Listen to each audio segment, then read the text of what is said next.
प्यारे बच्चों, आज की कहानी उन बहादुर बच्चों की है जिनके गांव में बहने वाला दरिया खुशक होना शुरू हो जाता है। वो देखते हैं सब तकलीफ में हैं। वो गांव वालों का दुख दर्द महसूस करते हैं और उसके हल के लिए कोशिश करते हैं।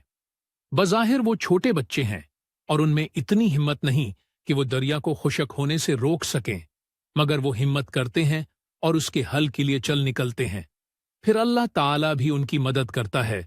वो दरिया के खुशक होने का सबब तलाश कर लेते हैं, गांव वालों से मिलकर रकावट को दूर कर देते हैं और दरिया दोबारा बहना शुरू हो जाता है। इस तरह तमाम गांव वालों की नजर में इज्जत पाते हैं। तो प्यारे बच्चों, हमें किसी भी मुश्किल में घबराना नहीं चाहिए, बल्कि हिम्मत करनी चाहिए, क्योंकि अल्लाह ताला भी उन्हें की मदद करता है जो अपनी मदद आप करते हैं। सुंदर ग्राम, जो कभी खुशहाल गांव था, वहां की नदी सूख चुकी थी और इसके साथ ही लोगों की उम्मीदें भी बेरहम धूप के नीचे मुरझा गई थीं। नौजवान लड़का अय्यान और लड़की रिया इस सूरत हाल से बहुत परेशान थे।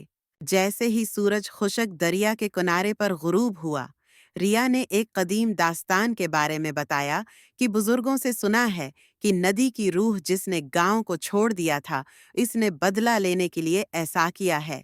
लेकिन आयान ऐसी मनगढ़ंत कहानियों पर यकीन नहीं रखता था। वो नदी के खुशक होने की अमली वजह तलाश करना चाहता था। आयान और रिया ने मिलकर दरिया के मंबा की जानिब एक सफर का आगाज किया, पख्ता इरादे के साथ कि वो इस राज को जान सकें जो पानियों को खामोश कर चुका था। दरिया के मंबा पर इन्हें अपने गांव की तबाही की वजह मालूम हुई। एक जमीनी तौदे ने दरिया का रास्ता बंद कर दिया था और उसका कीमती पानी कहीं और बह रहा था। अपने हाथों और सादा औजारों के साथ बच्चों ने बेहद मेहनत से पानी को इसके असल रास्ते पर वापस लाने के लिए काम किया, इस यकीन के साथ कि छोटी छोटी कोशिशें भी फर्क पैदा कर सकती हैं। बच्चों के अज़्म से मुतासिर होकर गांव वाले भी इकट्ठे हो गए और भारी पत्थरों को हटाने में शामिल हो गए, ये समझते हुए कि इत्तेहाद न सिर्फ दरिया को बल्कि उनकी उम्मीद को भी बहाल कर सकता है।